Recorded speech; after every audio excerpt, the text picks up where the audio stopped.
സമാധാനവും സർവ്വനന്മയും. നിങ്ങൾ കേട്ടുകൊണ്ടിരിക്കുന്നത് സായം പോഡ്കാസ്റ്റ് സീരീസിലെ ഒരു എപ്പിസോഡ്. ഞാൻ കപ്പുച്ചൻ സന്യാസ വൈദികനായ ജയന്ത് മേരി ചെറിയാൻ. ഇന്ന് വിശുദ്ധ ലൂസിയയുടെ തിരുനാളാണ്. പ്രകാശം എന്നാണ് പേരിൻ്റെ അർത്ഥം. ലൂച്ചെ. ഇതേ പേരിലാണ് ഈ വരുന്ന ജൂബിലി വർഷത്തിൻ്റെ പ്രത്യാശയുടെ അടയാളമായി ആ ഭാഗ്യചിഹ്നത്തെ രൂപപ്പെടുത്തിയിരിക്കുന്നതെന്ന് നാം കുറേ നാളുകൾക്ക് മുൻപ് ധ്യാനിച്ചിട്ടുള്ളതാണ്. ലൂച്ചെ എന്നു പേരുള്ള ഒരു തീർത്ഥാടക പെൺകുട്ടി. വിശുദ്ധ ലൂസിയുടെ ദേശമായ സിറാക്കൂസിൽ ഈ തിരുനാൾ വേളയിൽ കഴിഞ്ഞ ദിവസം പാപ്പ നടത്തിയൊരു പ്രബോധനമുണ്ട്. ആദിമസഭയുടെ ആഴമേറിയ ഒരു അനുഭവമാണ് ദൈവം പ്രകാശമാണ് എന്നത്. വിശുദ്ധ ലൂസിയുടെ രക്തസാക്ഷിത്വം, അവളുടെ ആത്മബലി ഈ വിശ്വാസത്തിൻ്റെ സ്ഥിരീകരണവും സാക്ഷ്യവുമാണ്. ഇത് കുടുംബങ്ങളിലും സമൂഹങ്ങളിലും സഭയിലും വലിയ സ്വാധീനം ചെലുത്തുന്ന ഒരു തിരിച്ചറിവുമാണ്. താൻ നടന്നിട്ടില്ലാത്ത ഒരു വഴിയിലും നമ്മെ നടത്താത്ത ദൈവത്തിൻ്റെ മഹാരഹസ്യത്തെ ഇത് ഓർമ്മിപ്പിക്കുന്നുണ്ട്. മനുഷ്യനെ അധമരാക്കുന്ന, ഇരുട്ടിലാഴ്ത്തുന്ന പ്രവണതകളെയും അത് വെളിവാക്കുന്നുണ്ട്. സാഹോദര്യത്തെയും പ്രാപഞ്ചിക ഐക്യത്തെയും തടസ്സപ്പെടുത്തുന്ന അസത്യത്തിൻ്റെ വ്യവസ്ഥിതികൾ. പകരം ക്രിസ്തീയ രാഷ്ട്രീയ സാമൂഹിക മൂല്യങ്ങളായ കാരുണ്യത്തെയും ആർദ്രതയെയും പഠിപ്പിക്കാൻ ഈ വിശുദ്ധയുടെ ജീവിതം ഉപകരിക്കുന്നുവത്രേ.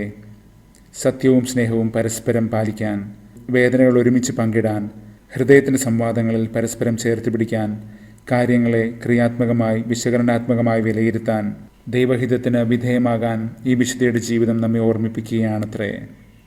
തൻ്റെ ചൂഴ്ന്നെടുക്കപ്പെട്ട കണ്ണുകൾ കയ്യിലേന്തി നിൽക്കുന്ന രീതിയിലാണ് ലൂസിയ എന്ന രക്തസാക്ഷിണിയുടെ വിജയഭാവം.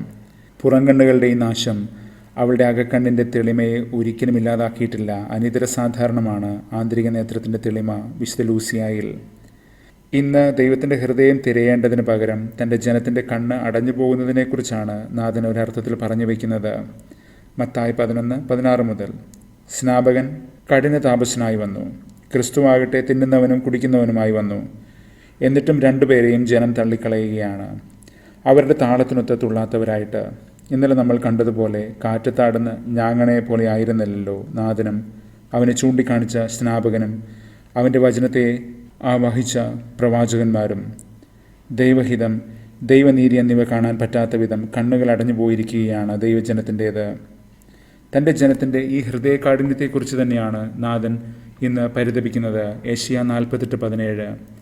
നിങ്ങൾ ഇങ്ങനെ അല്ലാതിരുന്നെങ്കിൽ, ഇഫ് ഫുള്ളി, നീതിയും സമാധാനവും നിങ്ങളിൽ നദി പോലെ ഒഴുകുമായിരുന്നല്ലോ, ദൈവിക അഭിവൃദ്ധി കടൽ പോലെ പരക്കുമായിരുന്നല്ലോ എന്ന്.